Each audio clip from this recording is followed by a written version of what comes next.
বেসরকারি খাতের ব্যবসায়ী প্রতিনিধিদের সঙ্গে প্রধানমন্ত্রীর বৈঠক। বৈশ্বিক সংকটে অর্থনৈতিক ব্যবস্থাপনা স্বাভাবিক রাখার আশ্বাস। বেড়ে চলেছে হামের প্রাদুর্ভাব। কাল শুরু টিকাদান। জুনের প্রথম সপ্তাহে মাসব্যাপী গণটিকা। প্রথমে দেয়া হবে অধিক সংক্রামক এলাকায়। তীব্র আকার ধারণ করেছে জ্বালানি সংকট। প্রভাব পড়ছে কৃষিতে। খাদ্য সংকট অনিবার্য বলছেন বিশেষজ্ঞরা। মজুদ শেষের আগে ব্যবস্থা নেওয়ার তাগিদ। এবং মার্কিন ইসরায়েলি 5 ড্রোন যুদ্ধবিমান ভূপাতিতের দাবি ইরানের। চিকিৎসা প্রতিষ্ঠানে হামলায় আন্তর্জাতিক স্বাস্থ্য সংস্থার জরুরি হস্তক্ষেপ।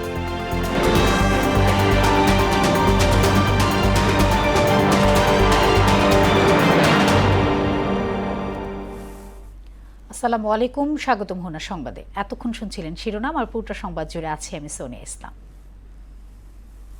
এবারে জানাবো বিস্তারিত। বেসরকারি খাতের ব্যবসায়ী প্রতিনিধিদের সঙ্গে বৈঠক করেছেন প্রধানমন্ত্রী তারেক রহমান। বৈশ্বিক অস্থিরতার মধ্যে ব্যবসা বাণিজ্য সহ অর্থনৈতিক ব্যবস্থাপনা স্বাভাবিক রাখতে সরকারের পক্ষ থেকে সব ধরনের সহযোগিতার আশ্বাস দিয়েছেন সরকার প্রধান। শনিবার বেলা 11:30টায় তেজগাঁয়ে প্রধানমন্ত্রী কার্যালয়ে এই বৈঠক অনুষ্ঠিত হয়। বৈঠকে যুক্তরাষ্ট্র ও ইসরায়েল ইরান যুদ্ধের কারণে বৈশ্বিক প্রভাবে দেশের ব্যবসা বাণিজ্যে কী ধরনের প্রভাব পড়তে পারে সে বিষয়ে ব্যবসা প্রতিনিধিদের সাথে বিস্তারিত আলাপ করেন প্রধানমন্ত্রী। বৈঠকে নিত্যপণ্য সহ প্রয়োজনীয় দ্রব্যমূল্য নিয়ন্ত্রণে রাখতেও প্রয়োজনীয় নির্দেশনা দেন প্রধানমন্ত্রী। হামে আক্রান্ত হয়ে রাজশাহী মেডিকেলে 3 জন, রাজধানীর কোভিড হাসপাতালে 1 এবং কুষ্টিয়ায় 1 শিশুর মৃত্যু হয়েছে। এদিকে ময়মনসিংহ মেডিকেল কলেজ হাসপাতালে গেল 24 ঘন্টায় হামে আক্রান্ত হয়ে নতুন শিশু রোগী ভর্তি হয়েছে 24 জন। আজ হাসপাতালে ভর্তি আছে 67 জন, আর গেল 24 ঘন্টায় সুস্থ হয়ে বাড়ি ফিরে গেছেন 23 জন শিশু। বিষয়টি নিশ্চিত করেছেন হাসপাতালের সহকারী পরিচালক ডক্টর মাইনুদ্দিন খান। দেশে হামের প্রাদুর্ভাব উদ্বেগজনক হারে বেড়ে যাওয়ায় রুটিন কর্মসূচির বাইরে বিশেষ টিকাদানের উদ্যোগ নিয়েছে সরকার। এরই অংশ হিসেবে কাল হামের টিকাদান কার্যক্রমের উদ্বোধন করা হবে এবং জুনের প্রথম সপ্তাহে শুরু হবে মাসব্যাপী গণটিকা কর্মসূচি।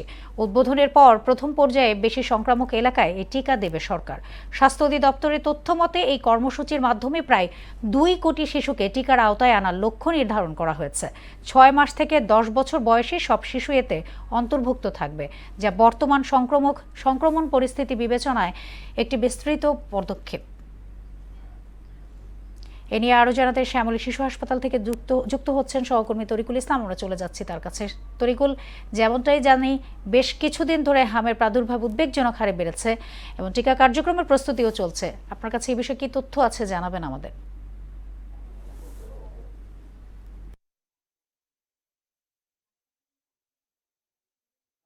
যেমনটি বলছিলেন যে দেশের ব্যাপক হারে যে শিশুদের মধ্যে হামের উপদ্রব বেড়েছে এবং সেই চিত্রটি আমরা এই ঢাকার শিশু হাসপাতালে এসে দেখতে পেয়েছি। আমরা শিশু ওয়ার্ডে গিয়ে যেটি বিশেষায়িতভাবে হামে আক্রান্ত শিশুদের জন্য নির্ধারিত করে যে কক্ষটি রাখা হয়েছে সেখানে গিয়ে আমরা দেখেছি যে প্রচুর পরিমাণে শিশু সেখানে ভর্তি রয়েছে।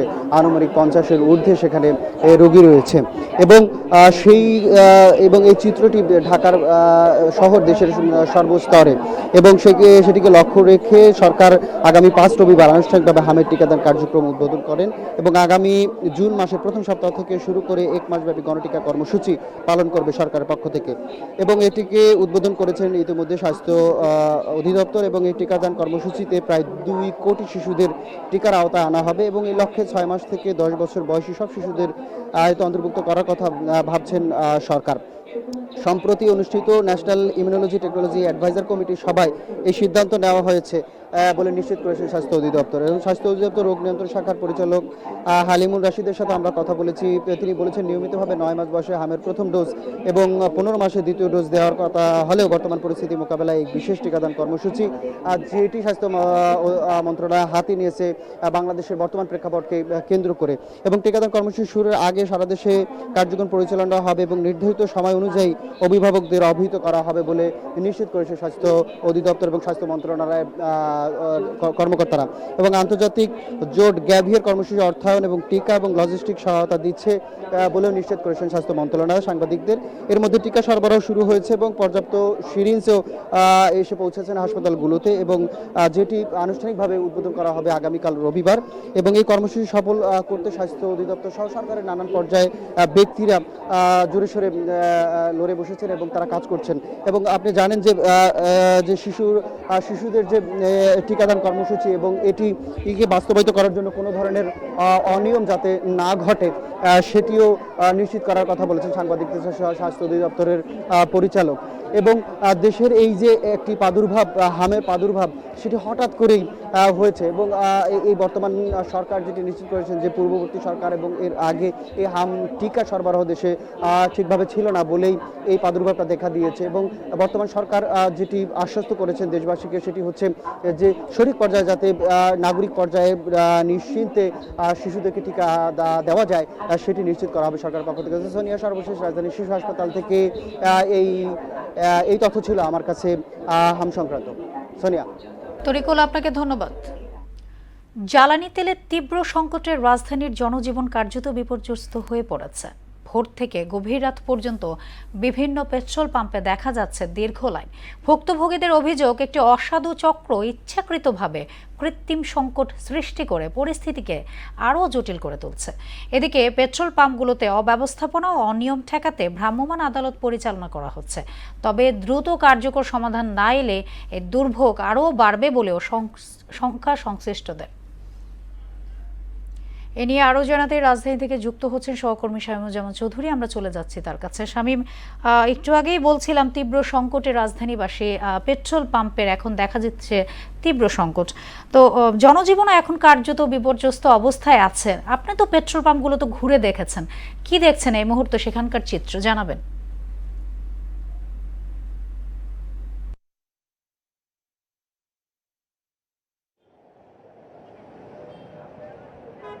সোনিয়া, সকাল থেকে আমি 10 থেকে 15টি পেট্রোল পাম্প ঘুরে দেখেছি। সবগুলো পাম্পে দেখেছি যানবাহনের দীর্ঘ সারি, 1.5 থেকে 2 কিলোমিটার, কোনো কোনো জায়গায় 3 কিলোমিটার পর্যন্ত যে যানবাহনের দীর্ঘ সারি সেটা আমি দেখেছি। এবং এখন যারা মূলত তেল নিচ্ছেন তারা কিন্তু লাইনে দাঁড়িয়েছেন রাত 3টায়, অনেকে 2:30টায়, অনেকে 4:30টায়। মানে বলা যায় যে 8 থেকে 8.5 ঘন্টা অপেক্ষার পরে তারা কিন্তু এই মুহূর্তে জ্বালানি পাচ্ছেন। এবং জ্বালানি ব্যবস্থায় কিন্তু রেশনিং সিস্টেম করে দেওয়ার ফলে কিন্তু এই এখন যারা জ্বালানি নিচ্ছেন তারা কিন্তু হয়তোবা 2 দিন বা 3 দিন চলতে পারবেন। তারপরে কিন্তু আবার তাদেরকে 8 থেকে 9 ঘন্টা লাইনে দাঁড়িয়ে যে ভোগান্তি, সে ভোগান্তি পোহাতে হবে। অর্থাৎ আমি ঢাকার যে ব্যবস্থা বললাম, ঢাকার বাইরের অবস্থা যদি বলি, ঢাকার বাইরের অবস্থা কিন্তু আরও সংকট। সেটা হচ্ছে ঢাকার বাইরে কিন্তু সপ্তাহে 1 দিন বা 2 দিন পাম্পগুলোতে তেল দেওয়া হচ্ছে এবং এর ফলে কিন্তু কার্যকর ঢাকার বাইরের অবস্থা সংকট বেড়েছে। এবং ঢাকার ভিতরের অবস্থা আপনি নিশ্চয়ই লাইন দেখতে পাচ্ছেন যে প্রাইভেট কার এবং মোটরসাইকেলের যে লাইন, এই লাইন কিন্তু এখান থেকে প্রায় ইসিবি চত্বর পার হয়ে গেছে। অর্থাৎ 2 থেকে 2.5 কিলোমিটারের যে লাইন, সেটি কিন্তু তেল নেওয়ার যে লাইন সেটি কিন্তু এখন দেখতে পাচ্ছেন। তো আমি এখানে বিভিন্ন পাম্প কর্তৃপক্ষের সঙ্গে কথা বলেছি, তারাও বলছেন যে তারা কিন্তু হিমশিম খাচ্ছেন এবং প্রায় রাত 3টার সময় তারা তেল দেওয়া শুরু করেছেন, এখনও কিন্তু তেল দিচ্ছেন। এবং যারা মূলত রাত 3টায় লাইনে দাঁড়িয়েছেন তারা এই মুহূর্তে তেল পাচ্ছে। অর্থাৎ 7 থেকে 8 ঘন্টা, অনেকে 9 ঘন্টা লাইনে দাঁড়ার পরে তেল পাচ্ছে। আমি একটু চেষ্টা করব যে আপনাকে যারা লাইনে দাঁড়িয়েছেন ভোরে তাদের সঙ্গে কথা বলার চেষ্টা করব। আমার বিভিন্ন প্রাইভেট কার চালক আছেন, বিভিন্ন মোটরসাইকেল চালক আছেন, আমি একটু তাদের কথা শোনার চেষ্টা করব। আমাকে একটু জানাবেন যে তেল নেওয়ার জন্য কখন লাইনে দাঁড়িয়েছেন? সকাল 8:30টায়, 8:30টায় আসছি। শুনিয়া, যেমনটি শুনছি, আমি বিভিন্ন প্রাইভেট কার চালকের সঙ্গে কথা বলেছি, তারা অনেকেই ভোর 3টা, 3:30 এবং 4টার সময় লাইনে দাঁড়িয়েছে। আমাকে একটু জানাবেন যে এই তেল নেওয়ার জন্য কখন লাইনে দাঁড়িয়েছেন? 8:30টার সময়। আচ্ছা, কত লিটার তেল পাচ্ছেন? বলছে তো ফুল দিবে, এখন গেলে বুঝতে পারবো। আপনাদের যদি একটু দেখা, ইনি কিন্তু বই নিয়ে এসেছেন, অর্থাৎ বই পড়তে পড়তে যাতে এই সময় যাতে বোরিং ফিল না হয় তিনি বই নিয়ে অনেক কিছু নিয়ে এসেছেন। মানে 7 থেকে 8 ঘন্টা 6 ঘন্টা লাইনে দেওয়ার পরে কিন্তু তারা তেল পাচ্ছেন। অনেকেই 7টায় 8টায় দাঁড়িয়েছেন, অর্থাৎ 8টায় যদি দাঁড়ায় এখন কিন্তু দুপুর 1টা, এখন কিন্তু তারা কিন্তু এখনও তেল পান না। আমি আরও একটু বেশ কিছু কথা আপনাকে একটু জানতে চাই যে তেল নেওয়ার জন্য কখন দাঁড়িয়েছেন? 8:30 থেকে এখানে আসি, এখনো পর্যন্ত দাঁড়ায় আছি। সো একটু আগে তেল আসলো, এখন যাবো আর কি। তেল কত টাকা করে তেল পাচ্ছেন? এখনো তো জানি না, দেখা যাক ভিতরে যাওয়ার পর কতটুকু দেয়। সোনিয়া, জ্বালানি বিভাগ থেকে জানানো হয়েছে যে পর্যাপ্ত জ্বালানি এখনও মজুদ আছে, কিন্তু বাস্তবতা হচ্ছে যে আমরা যখন বিভিন্ন পাম্পে যাচ্ছি জ্বালানি তেলের যে হাহাকার সেটি কিন্তু এখন দেখতে পাচ্ছি। এবং ঢাকার বাইরে যে অবস্থা, ঢাকার বাইরে সংকট কিন্তু আরও তীব্র। তো সব মিলে যদি বলি যে প্রতিটি পাম্পের অবস্থায় কিন্তু এমন যে সকাল 7টা কিংবা অনেকেই ভোর 3টায় লাইনে দাঁড়িয়ে কিন্তু এখন তারা তেল পাচ্ছেন। অর্থাৎ এই সংকট দ্রুত যাতে যদি কেটে যায় তাহলে হয়তো ভালো, সংকট যদি না কাটে তাহলে কিন্তু পরিস্থিতি আরও সামনের দিকে ভয়াবহ আকার ধারণ করতে পারে। তো আমার কাছে যে এই ছিল পেট্রোল পাম্পের সবশেষ তথ্য। সোনিয়া। শামীম, আপনাকে ধন্যবাদ। যুদ্ধের প্রভাব পড়তে শুরু করেছে দেশের কৃষি খাতে। রাসায়নিক সারের মোট চাহিদার প্রায় 80% আমদানি নির্ভর, আর এর বড় অংশই আসে মধ্যপ্রাচ্যের সৌদি আরব ও কাতার থেকে। এছাড়া চলমান যুদ্ধ পরিস্থিতিতে ডিজেল কীটনাশকের দামও এরই মধ্যে চলে গেছে নাগালের বাইরে। কৃষি গবেষকরা বলছেন, এই অবস্থা চলতে থাকলে দেশে খাদ্য সংকট অনিবার্য। এমন পরিস্থিতিতে মজুদ শেষ হওয়ার আগেই প্রয়োজনীয় ব্যবস্থা নেওয়ার তাগিদও দেন তারা। নাদিম মোস্তফার ক্যামেরায় উষা ফেরদৌসের রিপোর্ট। কৃষি নির্ভর দেশ হলেও রাসায়নিক সারের চাহিদায় বাংলাদেশ আমদানি নির্ভর। দেশে বছরে প্রায় 70 লাখ টন সারের চাহিদা রয়েছে, যার কেবল 10 লাখ টন দেশে উৎপাদন হয়। আন্তর্জাতিক বাজারে ইউরিয়া সারের দাম 50% বেড়েছে। এর প্রত্যক্ষ প্রভাব পড়ছে দেশের কৃষিতে। 1 বস্তা ইউরিয়া সারের দাম সরকার 1250 টাকা নির্ধারণ করে দিলেও তা কিনতে কৃষককে গুনতে হচ্ছে 1450 থেকে 1460 টাকা। সার ছাড়া তো ফসল হয় না। 10,010 টাকা বিল হয়েছে সারের, দিয়ে নিয়ে আসলাম। ডিলের মাধ্যমে আনা লাগছে, দোকানে গেলে কইছে সার নাই, এটা নাই, ওটা নাই। চাষ করে তো পোষায় না, এনে ধরেন খরচা বেশি। সরকারের কাছে আবেদন, মানে সবকিছু কৃষি মন্ত্রীর কাছে জামা আবেদন, কৃষি মানুষদের নজরে একটু তাকা। অন্যদিকে কৃষিতে ব্যবহার্য কীটনাশকের 90% বিদেশ থেকে আমদানি করতে হয়। এছাড়া কৃষির অন্যতম ভিত্তি বিভিন্ন বীজও অনেকটা আমদানি নির্ভর। ফলে প্রতি বছরই লাফিয়ে বাড়ে সার, কীটনাশক সহ সব কৃষি উপকরণের দাম। এমন অবস্থায় কৃষি থেকে মুখ ফিরিয়ে নিচ্ছেন কৃষক। উৎপাদন করলে পোষায় না, এসব কইরা বা বদলি কামলার টাকা দিয়া পোষায় না। আমি যদি না পোষে তাহলে এটি কইরা আমগুলো লাভ নাই। কই বীজ মতো ইত্যাদি সবকিছু দাম, আর বেচতে গেলে সস্তা। তার কারণে মানে কৃষিকাজ যে অবস্থা, পুরো লসই। আর লস দিতে তার কত দিব? গবেষকরা বলছেন, বীজ, কীটনাশক ও সারের আমদানি নির্ভরতার কারণে কৃষির ব্যয় বাড়ছে। চলমান যুদ্ধের কারণে সংকট আরো তীব্র হওয়ার আশঙ্কাও করছেন তারা। সামনে একটা হলো যে মানে যুদ্ধের কারণে যে একটা প্রবলেম তৈরি হচ্ছে, এটা নিশ্চিত তৈরি হবে। কতটুকু মজুদ আছে সারা বাংলাদেশের সার, কীটনাশক, বীজ, এটা একটা ডিটেল ডাটা সরকারকে এখনই কালেকশন করে রাখতে হবে। সেই অনুযায়ী ইম্পোর্ট করার প্রয়োজন হলে এখনই অন্য ভিন্ন সোর্স থেকে হলেও ইম্পোর্ট করে এটা জমা রাখতে হবে। ফলে আমি যদি এই রেকর্ডটা এখন নিয়ে রেখে সেটাকে এখনই প্ল্যানিংয়ে যাই, তাহলে পরে ওই ধরনের প্রবলেমটা আসবে না। দেশে প্রতি বছর 0.2% হারে কৃষি জমি কমছে। জলবায়ুর অভিঘাতে কমছে উৎপাদনও। এমন পরিস্থিতিতে এখাতে বিশেষ মনোযোগ দেওয়ার আহ্বানও জানান তারা। উষা ফেরদৌস, মোহনা সংবাদ। এবারে জানাবো আন্তর্জাতিক সংবাদ। ইরান যুদ্ধের 35তম দিনে অন্তত 2টি অত্যাধুনিক যুদ্ধবিমান, 5টি ড্রোন ও ক্ষেপণাস্ত্র ভূপাতিত করার পাশাপাশি 2টি সামরিক হেলিকপ্টারে আঘাত হানতে সক্ষম হয়েছে ইরানের প্রতিরক্ষা ব্যবস্থা। এদিকে ইরানের হামলায় ভূপাতিত হওয়া যুদ্ধবিমানের নিখোঁজ ক্রুকে খুঁজে বের করতে ইরানে প্রবেশ করেছে যুক্তরাষ্ট্রের স্পেশাল ফোর্সের সেনারা। বিস্তারিত প্রিয়াঙ্কা নিতুর ডেস্ক রিপোর্টে। একদিনে যুক্তরাষ্ট্র ও ইসরায়েলের অন্তত 2টি যুদ্ধবিমান ও 3টি ড্রোন ভূপাতিত করা হয়েছে বলে দাবি করেছে ইরানের সশস্ত্র বাহিনী।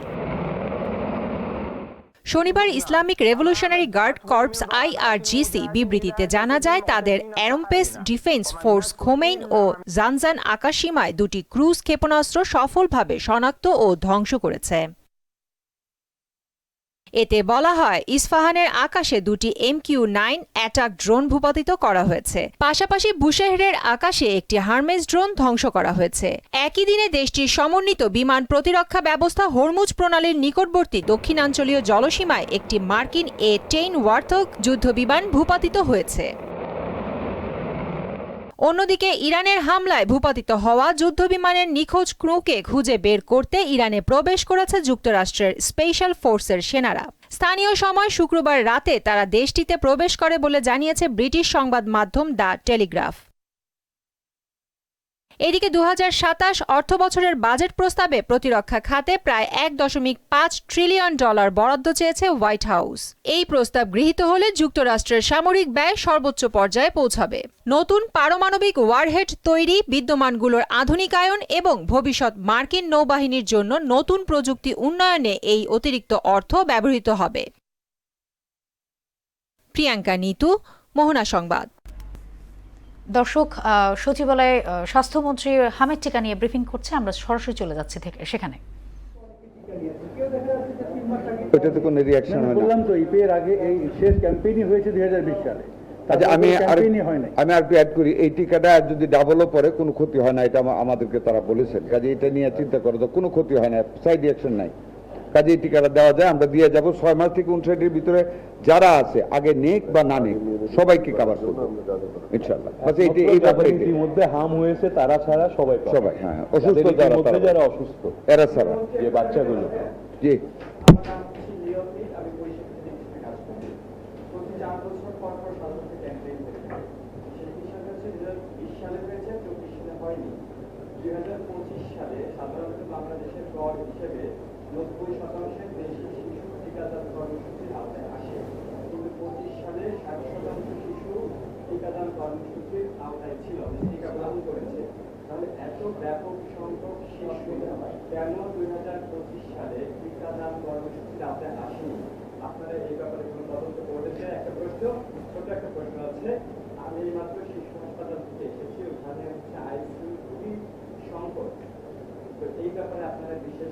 আচ্ছা, ধন্যবাদ আপনাকে। ওখানে আইসিইউর সংকট বলতে রোগীর সংখ্যা বেড়েছে, যা আইসিইউ তো ডেলি বাড়ানো যায় না।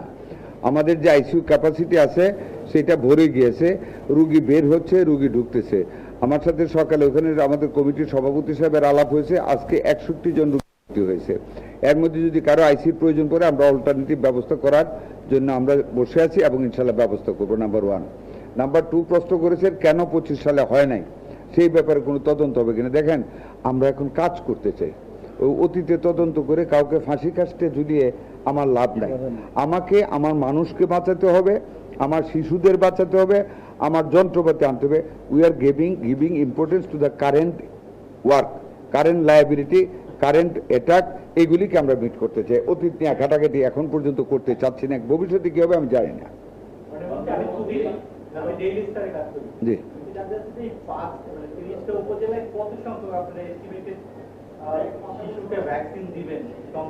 এই ওইসব এরিয়াতে যত রোগী আসবে সবাইকে দেবো, উই আর রেডি। না, এস্টিমেট বলতে কিছু নেই, এখানে কতগুলি রোগী আসবে আমরা তো জানি না, যা আসবে সবাইকে দেওয়া হবে।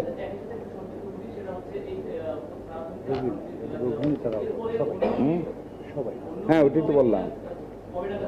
কোনটা? এটা আমাদের, এটা কিন্তু কোনো ব্রেকেট নেই। আমরা এখন, আমি আগেই বলেছি, আমরা হিট এরিয়াগুলিতে যারা একদম অ্যাটাকে পড়েছে তাদেরকে আমরা মোকাবেলা করতেছি, but it is a continuous process. July থেকে এটার সাথে আরো অ্যাড হয়ে যাবে আমাদের নতুন, যে আমরা 604 কোটি টাকা আনতেছি, that will be added and it will be a continuous process. এখন এটার নাম আপনারা ক্যাম্পেইনিং বলতে পারেন। The part of the campaign has been started, is going to be started from tomorrow and it will be added finally in July. এখন emergency, এটা emergency, তারপর regular শুরু হবে।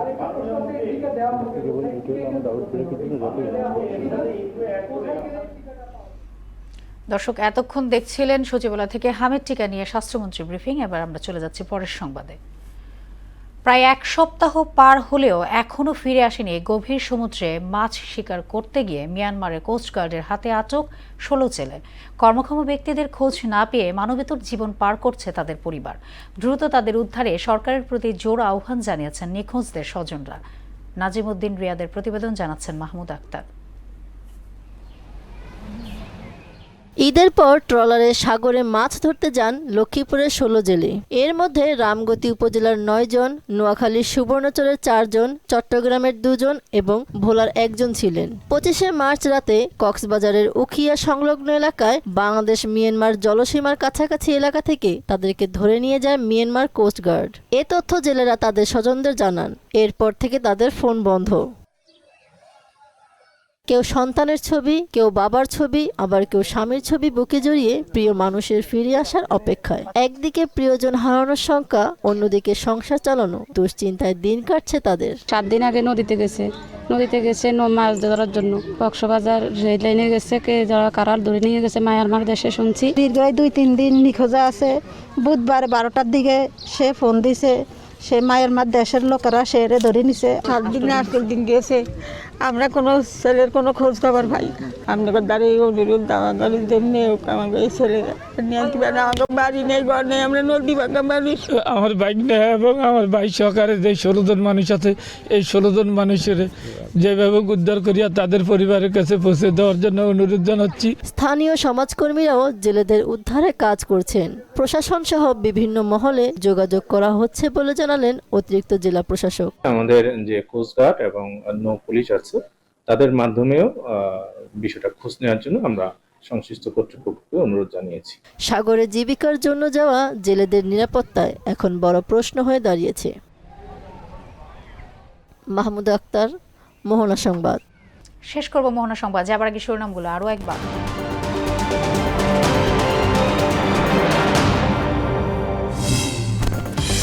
বেসরকারি খাতের ব্যবসায়ী প্রতিনিধিদের সঙ্গে প্রধানমন্ত্রীর বৈঠক। বৈশ্বিক সংকটে অর্থনৈতিক ব্যবস্থাপনা স্বাভাবিক রাখার আশ্বাস। বেড়ে চলেছে হামের প্রাদুর্ভাব। কাল শুরু টিকাদান। জুনের প্রথম সপ্তাহে মাসব্যাপী গণটিকা। প্রথমে দেয়া হবে অধিক সংক্রামক এলাকায়। তীব্র আকার ধারণ করেছে জ্বালানি সংকট। প্রভাব পড়ছে কৃষিতে, খাদ্য সংকট অনিবার্য বলছেন বিশেষজ্ঞরা। মজুদ শেষের আগে ব্যবস্থা নেওয়ার তাগিদ। এবং মার্কিন ইসরায়েলি 5 ড্রোন যুদ্ধবিমান ভূপাতিতের দাবি ইরানের। চিকিৎসা প্রতিষ্ঠানে হামলায় আন্তর্জাতিক স্বাস্থ্য সংস্থার জরুরি হস্তক্ষেপ। এই ছিল মোহনা সংবাদে। পরবর্তী সংবাদ বিকেল 5:30টায়। এর আগে বিকেল 3টায় দেখবেন সংবাদ এক নজরে। মোহনার সবশেষ খবর জানতে ভিজিট করুন www.mohana.tv। সংবাদ দেখতে পারেন ফেসবুক, ইউটিউবে। এতক্ষণ সঙ্গে থাকার জন্য ধন্যবাদ সবাইকে।